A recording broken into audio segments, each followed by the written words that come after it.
Hi friends, വിപണിയിൽ ഒരു relief rally നടന്ന ഒരു ദിവസമാണിന്ന്. നമുക്ക് കാണാൻ കഴിയും നിഫ്റ്റി 243 പോയിന്റ് അപ്സൈഡ് പോയതായിട്ട് കാണാം. ഏകദേശം 1% ഒരു അപ്സൈഡ് മൂവാണ് ഇന്ന് നിഫ്റ്റിയിൽ നമുക്ക് കാണാൻ കഴിഞ്ഞത്. ഇപ്പോൾ നിഫ്റ്റിയുടെ ഒരു പ്രധാനപ്പെട്ട സപ്പോർട്ട് ലെവലായിട്ടുള്ള 24,500 അല്ലെങ്കിൽ 24,420 ആ ഒരു ലെവലിലേക്ക് നിഫ്റ്റി പോകാതെ ഇവിടെ നിന്നൊരു റീബൗണ്ട് ചെയ്തു എന്ന് പറയുന്നത് തികച്ചും ആശ്വാസകരമായ കാര്യമാണ്. നമുക്ക് കാണാൻ കഴിയുന്നത് അടുത്ത റെസിസ്റ്റൻസ് ലെവലുകളായിട്ടുള്ള 24,750 അല്ലെങ്കിൽ 24,810 എന്ന ലെവലുകളായിരുന്നു. ആ ലെവലുകളെ ബ്രേക്ക് ചെയ്തുകൊണ്ട് ഇപ്പോൾ 24,850 എന്ന ലെവലിൽ അത് ഉയർന്നു നിൽക്കുന്നതായിട്ട് നമുക്ക് കാണാൻ കഴിയും. അപ്പോൾ കഴിഞ്ഞ വ്യാഴാഴ്ച ഉണ്ടായിട്ടുള്ള വലിയ ഡിപ്പ്, അതുകൂടാതെ തന്നെ ഫോറിൻ ഇൻസ്റ്റിറ്റ്യൂഷണൽ ഇൻവെസ്റ്റേഴ്സിൻ്റെ ഹെവി സെല്ലിങ്, ഇങ്ങനെ വളരെ മോശമായിട്ടുള്ള ഗ്ലോബൽ ക്യൂസ് ഒക്കെ ഉണ്ടായിട്ടും നമ്മുടെ മാർക്കറ്റിൽ ഇന്നൊരു റീബൗണ്ട് ഉണ്ടായത് തികച്ചും പോസിറ്റീവായിട്ടുള്ള ഒരു കാര്യമാണ്. അപ്പോൾ ഇവിടെ നമുക്ക് കാണാൻ കഴിയുന്ന ബ്രോഡ് മാർക്കറ്റിലൊക്കെ ഒരു ബൈങ് നടന്നിട്ടുണ്ട്. തീർച്ചയായിട്ടും ആ തേഴ്സ്ഡേൻ്റെ ആയിട്ടുള്ള ഡിപ്പ് കാരണം പല സ്റ്റോക്കുകളും ഒരു നല്ല ബൈങ് ലെവലിൽ വന്നിട്ടുണ്ടാവാം. അത്തരം സ്റ്റോക്കുകളിലാണ് അവിടെ ബൈങ് നടന്നതെന്ന് നമുക്ക് മനസ്സിലാക്കാൻ കഴിയും. അതുകൊണ്ട് തന്നെ ഇവിടെ ബൈ ഓൺ ഡിപ്സിന് വേണ്ടി കാത്തിരുന്ന ബുൾസ് വളരെ ആക്റ്റീവായിട്ട് സ്റ്റോക്കുകൾ പർച്ചേസ് ചെയ്തു എന്നാണ് നമുക്ക് മനസ്സിലാക്കാൻ കഴിയുന്നത്.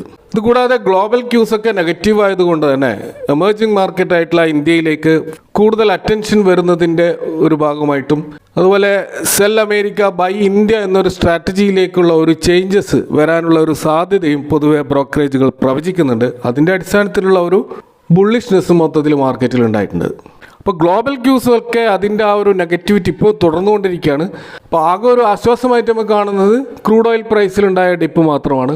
ബാക്കിയെല്ലാ ഗ്ലോബൽ ക്യൂസും അതിൻ്റെ ഡോളർ ഇൻഡെക്സ് ആയാലും അമേരിക്കൻ മാർക്കറ്റുകളായാലും അതിൻ്റെ ഫ്യൂച്ചേഴ്സ് ആയാലും ഒക്കെ ഇപ്പോഴും റെഡിലാണ് പോയിക്കൊണ്ടിരിക്കുന്നത്. അതുപോലെ നമ്മുടെ ഇന്ത്യൻ റുപ്പിയും അതിൻ്റെ വീക്ക്നെസ്സിൽ വലിയ മാറ്റങ്ങളൊന്നും വന്നിട്ടില്ല എന്ന് നമുക്ക് മനസ്സിലാക്കാൻ കഴിയും. അപ്പോൾ എന്നിട്ടും നമ്മുടെ മാർക്കറ്റിൽ ഇത്തരത്തിലുള്ള ഒരു ബൈങ് ഇന്ന് നടന്നത് തീർച്ചയായിട്ടും നമ്മൾ വളരെ പോസിറ്റീവായി കാണേണ്ട ഒരു കാര്യമാണ്. അപ്പോൾ ഇന്ന് നമുക്ക് സെക്ടറുകൾ വൈസ് നോക്കുകയാണെങ്കിൽ നിഫ്റ്റി IT ഇൻഡെക്സും, അതുപോലെ നിഫ്റ്റി FMCG ഇൻഡെക്സും, അതുപോലെ ഫൈനാൻഷ്യൽ സർവീസസും പോലെയുള്ള സെഗ്മെൻറ്റിലാണ് വലിയ തോതിലുള്ള അപ്സൈഡ് മൂവ് നമുക്കിന്ന് കാണാൻ കഴിഞ്ഞത്. അപ്പോൾ IT സ്റ്റോക്കുകളിൽ തന്നെ ആ ഇൻഡെക്സിലുള്ള 10 സ്റ്റോക്കുകളും ഇന്ന് ഗ്രീനിൽ ക്ലോസ് ചെയ്തായിട്ട് കാണാൻ കഴിയും. അപ്പോൾ persistent system, LTI Mindtree, Infosys, Oracle financial service പോലെയുള്ള സ്റ്റോക്കുകളൊക്കെ നല്ല മുന്നേറ്റം നടത്തിയായിട്ട് കാണാൻ പറ്റും. അതേപോലെ FMCG സെഗ്മെൻറ്റിലേക്ക് വന്നാൽ അവിടെ ഒരു 1.63% റാലിയാണ് ഇന്ന് നടന്നത്. ഇന്ന് ഏറ്റവും മുന്നോട്ട് പോയ സെക്ടർ FMCG തന്നെയാണ്. Varun beverages, ITC, Nestle India, Godrej consumer product, UBL, Tata consumer, Hindustan Unilever, Dabur, ഇങ്ങനെയുള്ള പ്രധാനപ്പെട്ട സ്റ്റോക്കുകളൊക്കെ 1% കൂടുതലായിട്ട് അപ്സൈഡ് പോയതായിട്ട് നമുക്ക് കാണാൻ കഴിയും.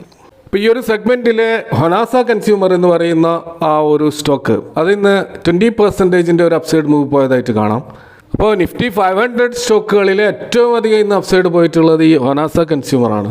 അപ്പോൾ ഈ ഒരു സ്റ്റോക്ക് മാമ എർത്ത് എന്ന് പറയുന്ന സ്കിൻ കെയർ ബ്രാൻഡ് അല്ലെങ്കിൽ പേഴ്സണൽ ബ്യൂട്ടി കെയർ ബ്രാൻഡിൻ്റെ ഒരു പാരൻറ്റ് കമ്പനിയാണ്. ഇതിൻ്റെ IPO പ്രൈസിൽ നിന്നും ഈ സ്റ്റോക്ക് വലിയ തോതിൽ ക്രാഷ് ആയിട്ടുണ്ടായിരുന്നു. 190 എന്നുള്ള ലെവലിലൊക്കെ ഈ സ്റ്റോക്ക് പോയിരുന്നു. അവിടെ നിന്നാണ് ഇപ്പോൾ ഒരു റീബൗണ്ട് നമ്മൾ കാണുന്നത്. ഇപ്പോൾ 324 എന്നുള്ള ആ IPO ഇഷ്യൂ പ്രൈസിന് അടുത്തേക്ക് ഇപ്പോൾ ഈ സ്റ്റോക്ക് വന്നതായിട്ട് കാണാം. അപ്പോൾ ഇവിടെ ഇത്തരത്തിലുള്ള ഒരു മൂവി സ്റ്റോക്കിൽ ഉണ്ടായിട്ടുള്ള കാരണം ഈ സ്റ്റോക്കിൻ്റെ Q4 റിസൾട്ടിലുള്ള ആ സെയിൽസിൽ കാണുന്ന ഡബിൾ ഡിജിറ്റ് ഗ്രോത്താണ്. 12% ഒരു സെയിൽസ് വർധനവ് ഈ സ്റ്റോക്കിൽ ഉണ്ടായിട്ടുണ്ട്. ഇയർ ഓൺ ഇയർ പ്രോഫിറ്റിൽ നെഗറ്റീവ് ആണെങ്കിലും ക്വാർട്ടർ ഓൺ ക്വാർട്ടർ സെയിൽസിലും ക്വാർട്ടർ ഓൺ ക്വാർട്ടർ പ്രോഫിറ്റിലും പോസിറ്റീവായിട്ടുള്ളൊരു മൂവാണ് നമ്മൾ കാണുന്നത്. അപ്പോൾ ഇതിൻ്റെ റിസൾട്ടിനോടനുബന്ധിച്ച് മാനേജ്മെൻറ്റ് പറഞ്ഞിട്ടുള്ളൊരു കാര്യം നമ്മൾ നോക്കുകയാണെങ്കിൽ അവർ പറയുന്നത് 2025 ഫിനാൻഷ്യൽ ഇയർ അവരെ സംബന്ധിച്ചിടത്തോളം ഒരു ലേണിംഗ് പീരീഡായിരുന്നു. അവർ വലിയ തോതിലുള്ള സ്ട്രക്ചറൽ ചേഞ്ചസ് അവരുടെ കമ്പനിയിൽ വരുത്തിയിരുന്നു. ഡിസിപ്ലിൻഡ് ആയിട്ടുള്ള ചില നയങ്ങൾ എക്സിക്യൂട്ട് ചെയ്തതിൻ്റെ അടിസ്ഥാനത്തിലാണ് ചില ചേഞ്ചസ് കമ്പനിയിൽ ഉണ്ടായിട്ടുള്ളത്. അതിൻ്റെ എല്ലാ ബ്രാൻഡുകളും ഡബിൾ ഡിജിറ്റ് ഗ്രോത്ത് കഴിഞ്ഞ വർഷം രേഖപ്പെടുത്തിയായിട്ട് അവർ സാക്ഷ്യപ്പെടുന്നുണ്ട്. അപ്പോൾ അതിൻ്റെ അടിസ്ഥാനത്തിലുണ്ടായിട്ടുള്ള ഒരു അപ്സൈഡ് മൂവാണ് ഇന്ന് ഹൊനാസ കൺസ്യൂമറിൽ നമുക്ക് കാണാൻ കഴിയുന്നത്. FMCG സെഗ്മെൻറ്റിലുള്ള മറ്റൊരു പ്രധാനപ്പെട്ട സ്റ്റോക്ക് ഇന്ന് അപ്സൈഡ് പോയത് ITC ആണ്. ITCയുടെ ഇയർ ഓൺ ഇയർ സെയിൽസിൽ 10% ഒരു ഇമ്പ്രൂവ് ഉണ്ടായതായിട്ട് കാണാം. അപ്പോൾ 17,038 കോടിയായിരുന്നു 2024 മാർച്ച് മാസം ഇവർ രേഖപ്പെടുത്തിയെങ്കിൽ ഈ 2025 മാർച്ച് മാസം അത് 18,765 ഉയർന്നതായിട്ട് കാണാം. അപ്പോൾ അവിടെ ഒരു ഡബിൾ ഡിജിറ്റ് ഗ്രോത്ത് ഉണ്ടായിട്ടുണ്ട്. ITC പോലെയുള്ള ഒരു ലാർജ് കമ്പനി അത്തരത്തിലുള്ള ഡബിൾ ഡിജിറ്റ് ഗ്രോത്ത് ഉണ്ടാക്കുക എന്ന് പറയുന്നത് വളരെ ഇൻട്രസ്റ്റിംഗ് ആയിട്ടുള്ളൊരു കാര്യമാണ്. അതുകൂടാതെ ഈ കമ്പനിയുടെ ഓപ്പറേറ്റിംഗ് പ്രോഫിറ്റിലും ഒരു 4% പോസിറ്റീവായിട്ടുള്ള ഒരു ജമ്പും നമുക്ക് കാണാൻ കഴിയും. എന്നാൽ ഇവിടെ ഏറ്റവും ആകർഷകമായിട്ടുള്ളൊരു കാര്യം ക്വാർട്ടർ ഓൺ ക്വാർട്ടറിൽ അതിൻ്റെ നെറ്റ് പ്രോഫിറ്റിൽ 5013 കോടി ഉണ്ടായിരുന്ന സ്ഥാനത്ത് ഇപ്പോൾ കാണുന്നത് 19,800 കോടിയുടെ ഒരു ജമ്പാണ്. അത് ഏകദേശം 295% ഒരു വമ്പിച്ച ഒരു പ്രോഫിറ്റ് ജമ്പ് നമുക്കിവിടെ കാണാൻ കഴിയും. അപ്പോൾ ഇവിടെ യഥാർത്ഥത്തിൽ ഇത്തരത്തിലുള്ളൊരു ജമ്പിന് കാരണമായിട്ടുള്ളത് കഴിഞ്ഞ മാസങ്ങളിലായിരുന്നു അവരുടെ ITC ഹോട്ടൽ ITC പാരൻ്റ് ഗ്രൂപ്പിൽ നിന്നും ഡീമേർജ് ചെയ്തത്. അപ്പോൾ അതിൻ്റെ അടിസ്ഥാനത്തിൽ അവർക്ക് ലഭിച്ചിട്ടുള്ള 15,145 കോടിയുടെ ഒരു ഇൻകമാണ് ഇവിടെ ഈ പ്രോഫിറ്റിൽ വന്നിട്ടുള്ളത്. അപ്പോൾ ഇതൊരു ബിസിനസ് ഇൻകം അല്ല എന്ന് നമ്മൾ ഇതിൻ്റെ റിസൾട്ട് അനലൈസ് ചെയ്യുമ്പോൾ പ്രത്യേകം മനസ്സിലാക്കാൻ ശ്രമിക്കണം. കൂടാതെ ഈ ഒരു നല്ല റിസൾട്ടിൻ്റെ ഭാഗമായിട്ട് ഈ കമ്പനി ഇപ്പോൾ ഡിവിഡൻറ്റും പ്രഖ്യാപിച്ചിട്ടുണ്ട്. അപ്പോൾ ഇത്തരത്തിലുള്ള ആ ഒരു മൊത്തത്തിലുള്ള ആ ഒരു ബുള്ളിഷ്നെസ് ITCയിൽ വന്നത് കാരണം ഈ സ്റ്റോക്കിൽ നിന്ന് നല്ല മൂവ് ഉണ്ടായതായിട്ട് നമുക്ക് കാണാൻ കഴിയും. ഇനി നമ്മൾ മറ്റൊരു പ്രധാനപ്പെട്ട ഒരു ന്യൂസിലേക്ക് വരുന്നത് സെൻസെക്സിൻ്റെ റീബാലൻസിങ് ആണ്. നമുക്കറിയാം NSEയുടെ ഇൻഡെക്സ് ആണ് നിഫ്റ്റി എന്ന് പറയുന്നത്, അതുപോലെ തന്നെ BSEയുടെ ഇൻഡെക്സ് ആണ് സെൻസെക്സ്. അപ്പോൾ നിഫ്റ്റിയിലുള്ളതുപോലെയുള്ള പല ഇൻഡെക്സുകളും BSE സെൻസെക്സിലും ഉണ്ട്. എന്നാൽ നിഫ്റ്റിയുടെ അത്രത്തോളം ഇൻഡെക്സുകൾ ഇല്ലെങ്കിലും വളരെ പ്രധാനപ്പെട്ട ചില ഇൻഡെക്സുകൾ സെൻസെക്സിൽ നമുക്ക് കാണാൻ കഴിയും.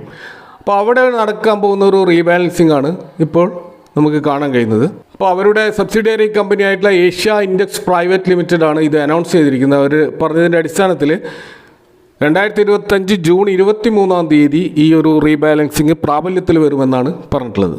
അപ്പോൾ ഇത്തരത്തിലുള്ള റീബാലൻസ് നടക്കുമ്പോൾ സ്വാഭാവികമായിട്ടും ഇതിനെ സെൻസെക്സിനെ ബേസ് ചെയ്തുകൊണ്ടുള്ള ETF-കളും മ്യൂച്വൽ ഫണ്ടുകളൊക്കെ അവരുടെ പോർട്ട്ഫോളിയോ ചേഞ്ച് വരുത്തേണ്ടി വരും. അതിൻ്റെ അടിസ്ഥാനത്തിൽ ഇവിടെയുള്ള ഈ ഇൻഡെക്സിൽ ഉൾപ്പെട്ട പല സ്റ്റോക്കുകളിലും പല വിധത്തിലുള്ള വളറ്റിലിറ്റിയും നമുക്ക് കാണാൻ കഴിഞ്ഞേക്കാം. അപ്പോൾ BSEയുടെ ഒരു പ്രധാനപ്പെട്ട ഇൻഡെക്സ് ആയിട്ടുള്ള സെൻസെക്സ് 30 സ്റ്റോക്കുകളുടെ ആ ഒരു ഇൻഡെക്സ്, അതിൽ ടാറ്റ ഗ്രൂപ്പിൻ്റെ ട്രെൻഡ് ആഡ് ചെയ്യാൻ പോവുകയാണ്.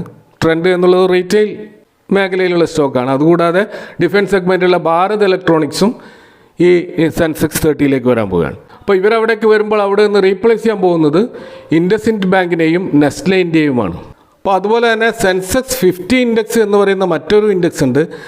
അതിൽ ഇവർ പുതുതായിട്ട് ആഡ് ചെയ്യാൻ പോകുന്നത് ഇന്റർ ഗ്ലോബ് ഏവിയേഷൻ ലിമിറ്റഡിനെയും അതേപോലെ ശ്രീറാം ഫിനാൻസ് ലിമിറ്റഡിനെയുമാണ്. അപ്പോൾ ഈ 2 സ്റ്റോക്കുകൾ വരുമ്പോൾ അവിടെ നിന്ന് പുറത്താക്കപ്പെടുന്നത് ബ്രിട്ടാനിയ ഇൻഡസ്ട്രീസും അതേപോലെ ഹീറോ മോട്ടോകോപ്പുമാണ്. അതുപോലെ തന്നെ മറ്റൊരു ഇൻഡെക്സ് ആയിട്ടുള്ള സെൻസെക്സ് നെക്സ്റ്റ് 50 ഇൻഡെക്സിലേക്ക് സെൻസെക്സ് 50യിൽ നിന്നും പുറത്തായിട്ടുള്ള ബ്രിട്ടാനിയ ആഡ് ചെയ്യുന്നുണ്ട്, അതേപോലെ തന്നെ ഹീറോ മോട്ടോകോപ്പും ആഡ് ചെയ്യുന്നുണ്ട്. അത് കൂടാതെ ഡിക്സൺ ടെക്നോളജീസ്, കോഫോജ്, ഇൻഡസ് ടവേഴ്സ് ഇവയൊക്കെ നെക്സ്റ്റ് 50യിലേക്ക് വരികയാണ്. അപ്പോൾ ഇവർ ഈ 5 സ്റ്റോക്കുകൾ വരുമ്പോൾ അവിടെ നിന്ന് റീപ്ലേസ് ചെയ്യുന്നത് ഒന്ന് സെൻസെക്സ് 50യിലേക്ക് പോയിട്ടുള്ള ഇന്റർ ഗ്ലോബ് ഏവിയേഷനും ശ്രീറാം ഫിനാൻസും ഇവിടെ നിന്ന് പ്രൊമോട്ട് ചെയ്യപ്പെടുകയാണ്. അതുകൂടാതെ Bharat forge, Dabur India, siemens ഈ സ്റ്റോക്കുകൾ ഈ നിഫ്റ്റി നെക്സ്റ്റ് 50യിൽ നിന്നും ഒഴിവാക്കുകയും ചെയ്യുകയാണ്. അപ്പോൾ ഇതൊക്കെയാണ് മേജർ ചേഞ്ചസ് ഈ 100 ഇൻഡെക്സിൽ നമുക്ക് കാണാൻ കഴിയുക. ഇതുകൂടാതെ ബാങ്ക് നിഫ്റ്റി പോലെ തന്നെ BSEയുടെ ഒരു പ്രധാനപ്പെട്ട ബാങ്ക് ഇൻഡെക്സാണ് ബാങ്കെക്സ് എന്ന് പറയുന്നത്. അപ്പോൾ അവിടെ അവർ പുതുതായിട്ട് ആഡ് ചെയ്യാൻ പോകുന്നത് IDFC ഫസ്റ്റ് ബാങ്കിനെയാണ്. അപ്പോൾ IDFC ഫസ്റ്റ് ബാങ്ക് വരുന്നത് കാരണം കാനറ ബാങ്കിനെയാണ് ആ ബാങ്കെക്സിൽ നിന്ന് അവർ റിമൂവ് ചെയ്യുന്നത്. അപ്പോൾ ഇതൊക്കെയാണ് മേജർ ചേഞ്ചസ് നമുക്ക് ഈ സെൻസെക്സിൻ്റെ റീബാലൻസുമായിട്ട് മനസ്സിലാക്കാൻ കഴിയുക.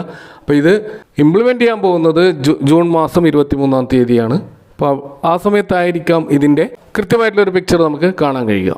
അപ്പോൾ ഇതൊക്കെയാണ് ഇന്നത്തെ മാർക്കറ്റുമായിട്ട് ബന്ധപ്പെട്ട് പറയാനുള്ളത്. Thank you for watching. നിങ്ങളുടെ അഭിപ്രായങ്ങളും കമൻറ്റുകളും അറിയിക്കാം. See you next time with another video.